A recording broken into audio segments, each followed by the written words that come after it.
O Serviço Nacional de Saúde e o Serviço Regional de Saúde não raras vezes são alvo de inúmeras críticas aos mais diversos níveis, desde a sua qualidade até ao número de recursos humanos disponíveis.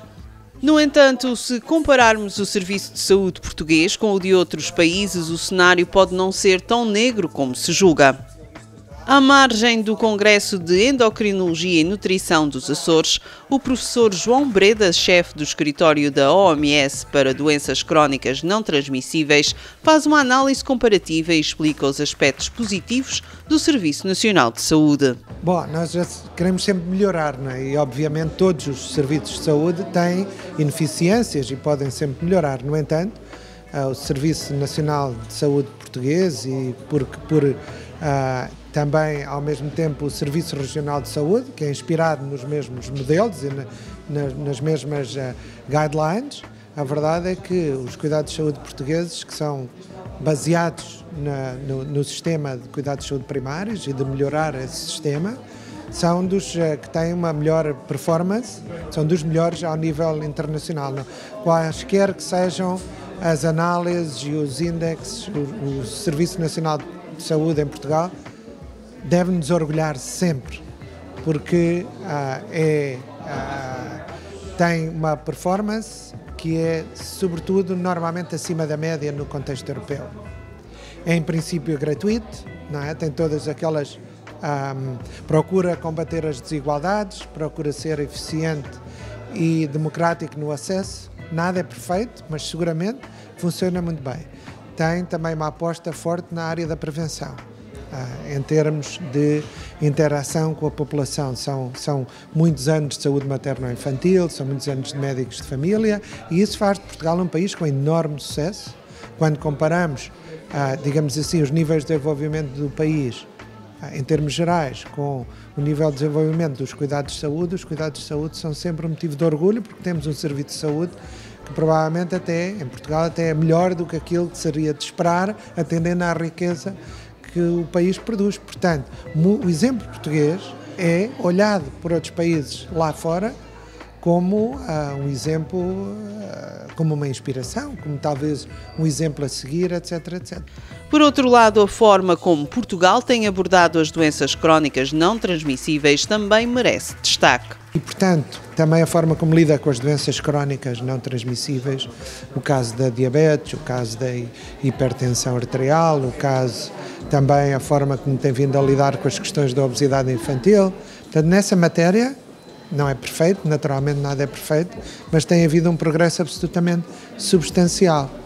O que é importante agora é perceber que 80% das mortes prematuras e a de redução na qualidade de vida são da responsabilidade das doenças crónicas não transmissíveis. Portanto, estamos a falar de diabetes, de obesidade, de doenças cardiovasculares, de cancro, de saúde mental, e os serviços de saúde, sobretudo nos cuidados primários, também precisam de se articular e precisam de se ajustar e adaptar para responder melhor a essas questões. As questões das doenças transmissíveis já são menos importantes, graças a Deus, não é? E é muito importante também que haja uma interligação com outros setores.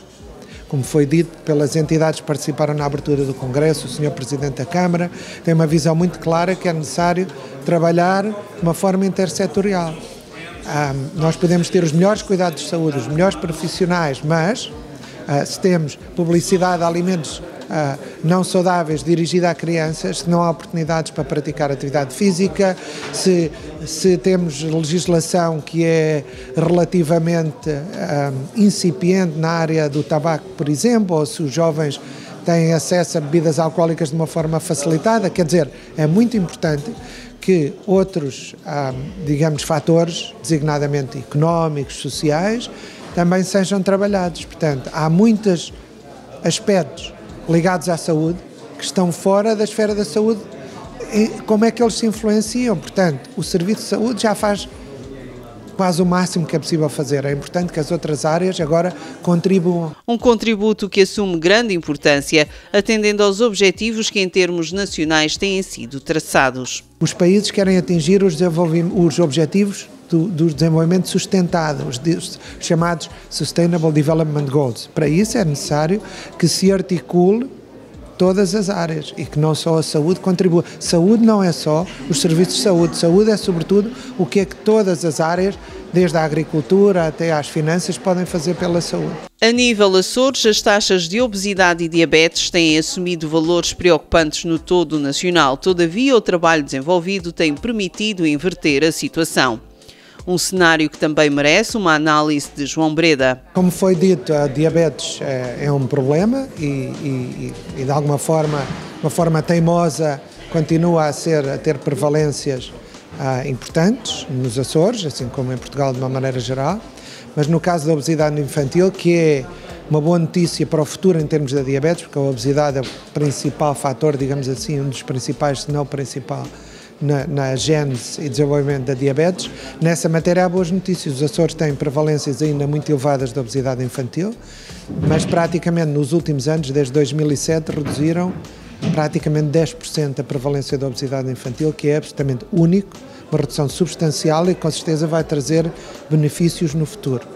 Não podemos descansar sobre essa vitória, quer dizer, e distrair-nos, porque o problema ainda continua a ser dos mais elevados no contexto nacional, mas a verdade é que tem havido um progresso substancial. O trabalho desenvolvido é resultado do esforço dos profissionais de saúde. No entanto, o passo seguinte passa por outras áreas da sociedade e pelo envolvimento de públicos e privados. Eu acho que a grande revolução é muito em matéria de cuidados de saúde, e os cuidados de saúde nos Açores, porque tem muitos nutricionistas, que têm médicos e enfermeiros, que têm bons cuidados de saúde locais e cuidados primários, conseguiram gerir muito bem esta questão nos últimos anos. Agora vamos chegar a uma situação que, para evoluir mais, são necessários, digamos assim, munições de maior calibre. São necessárias munições de maior calibre, quer dizer que é necessário, provavelmente, interagir com outras áreas, possivelmente com as áreas da economia, com as áreas do acesso a alimentos, com as áreas dos preços, com as áreas da publicidade. Todas essas são muito importantes e às vezes são as mais difíceis, com a promoção da atividade física, que também é essencial, não é? Portanto, eu penso que o próximo passo é mesmo conseguir ter planos que incorporam uma agência da ação para a ação multissetorial. E talvez seja isso, não digo que falta, mas talvez seja o próximo passo reforçar essa matéria. Em relação ao Congresso de Endocrinologia e Nutrição dos Açores, João Breda não hesitou nos elogios à organização e ao programa. Eu acho que é muito importante, o Dr. Rui César tem um trabalho excepcional, não é? São muitos e muitos anos de organização deste evento, que como se disse muito bem, junta alguns dos mais eminentes cientistas e profissionais na área da saúde, da diabetes, da obesidade e da nutrição, e penso que os Açores e este serviço de endocrinologia e nutrição do hospital estão claramente de parabéns, porque têm tido a capacidade de inovar. Normalmente estas realizações tendem a tornar-se repetitivas, etc.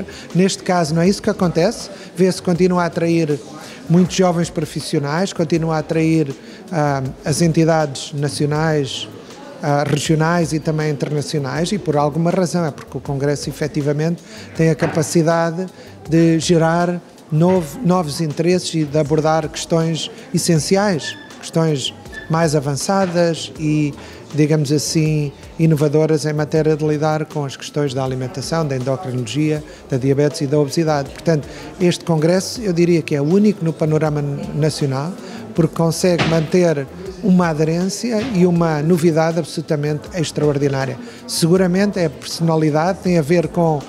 A insularidade não tem só aspectos negativos, tem mais aspectos positivos do que negativos. Há muitas coisas que são únicas nos Açores e também em muitas outras ilhas espalhadas pelo mundo e que conferem características às pessoas que aí vivem e aos locais que lhes dão vantagens competitivas no mundo absolutamente substanciais. E, na verdade, aquilo que já dissemos antes, muito do sucesso nos Açores dessa matéria também está ligado pelo facto pelas características da sua insularidade. Portanto, não é só negativo, acho que há mais coisas positivas até. E, portanto, parabéns pela iniciativa, mais uma vez, ao Dr. Rui César. É uma extraordinária realização, ao longo de mais de uma década e que merece todo o nosso apoio. Daí a OMS, com muito gosto, também estar aqui presente. Rui César, o grande organizador deste evento, teve igualmente a oportunidade de apresentar os resultados do trabalho que tem vindo a ser feito na região ao nível da carência de iodo. Realmente o estudo das medidas corretivas resultou fantasticamente. Neste momento São Miguel já saiu da zona de carência do iodo nas crianças, o que é extraordinário, porque as pessoas foram sensíveis às medidas que foram preconizadas, desde a utilização do sal iodado, e que durante mais de um ano nós no telejornal, no intervalo do telejornal, fizemos um spot onde falámos, onde apelávamos a isso. E as medidas que a própria tutela permitiu, a obrigatoriedade de utilização do sal iodado em todas as instalações da Direção Regional de Saúde, com cantinas, do mesmo modo que na Direção Regional Escolar também teve eco e também todas as escolas participaram nisso. Com vigilância, porque eu dizer que vai-se fazer, isso é como as nossas leis. Temos as leis melhores do mundo, depois ninguém as cumpre. Não, isto foi cumprido, havia vigilância para saber se as coisas estavam a decorrer como preconizadas e ao fim deste tempo conseguimos perceber que os resultados foram excelentes. Passámos de uma mediana de 70,9 para 106,4, portanto acima de 100 já podemos considerar que estamos no bom caminho e São Miguel neste momento saiu da zona de carência. É evidente que gostaríamos que tivesse sido em todos os Açores, vamos sensibilizar a tutela para podermos avançar para as outras ilhas e ter esse conhecimento também. Nas grávidas as coisas já não correram tão bem, também melhorou muito, passou de 44 para 77 na mediana, o que é um resultado muito bom, mas muito longe do preconizado, acima de 150 microgramas. E, portanto, ficámos pelos 77, menos de metade. Rui César destacou a importância da medida da tutela, permitindo a suplementação gratuita nas grávidas, que todavia não correu tão bem como se desejava. Ora, e isso tem a ver com um problema que se pôs, porque nós fomos a única região do país em que a tutela foi sensível e permitiu a suplementação gratuita nos centros de saúde. E isso mesmo assim não resultou, porque há um número considerável de grávidas, quase 33%, que não tinham iodúrias muito baixas, abaixo de 50%. Ora, isso quer dizer que não tomaram sequer a suplementação. Percebemos até aqui agora, durante a reunião, que tem havido algumas hesitações na base, na medicina geral e familiar, na consulta mesmo inicial, algumas hesitações que não podem ter, mesmo não havendo tempo de fazer um doseamento de um TSH, portanto, que nos permita perceber se haverá algum problema com a grávida que pode não saber, mesmo na consulta da pré-conceição, tem que começar a fazer de olhos fechados, porque os resultados são tão baixos que não tivemos nenhum resultado que tivesse problemas, que daí resultassem. E de modo que os resultados são tão baixos que não podemos esperar mais tempo.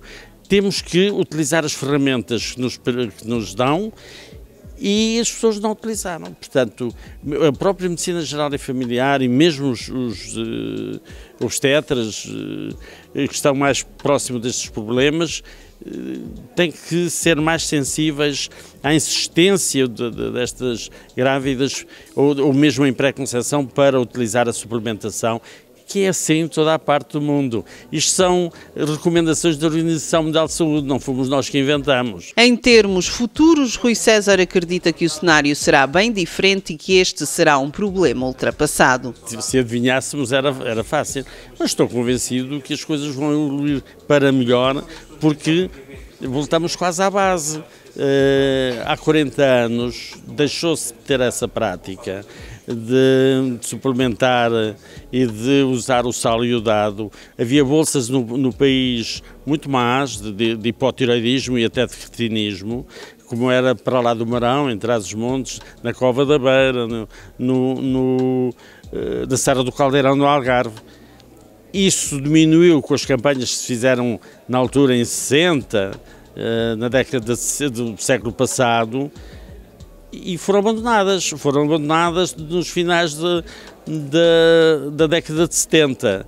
De modo que 40 anos depois temos os resultados e esta quantidade, esta enormidade de patologia da tiroideia, por exemplo aqui nas regiões autónomas, porque todos os arquipélagos têm esta tendência.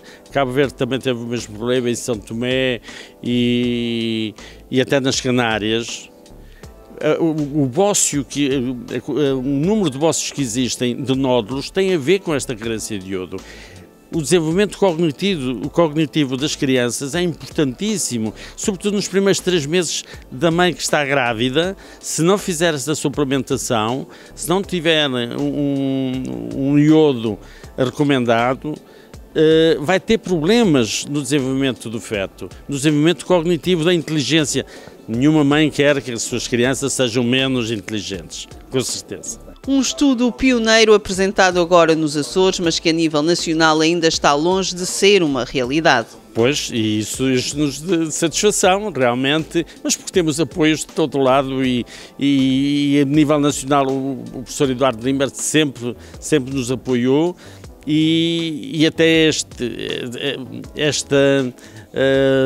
ideia dele de sermos pioneiros a nível nacional, porque o que nós fizemos aqui tem que ser feito a nível nacional. O problema é o mesmo. A Dinamarca deixou de ter qualquer outro tipo de sal, é o sal iodado.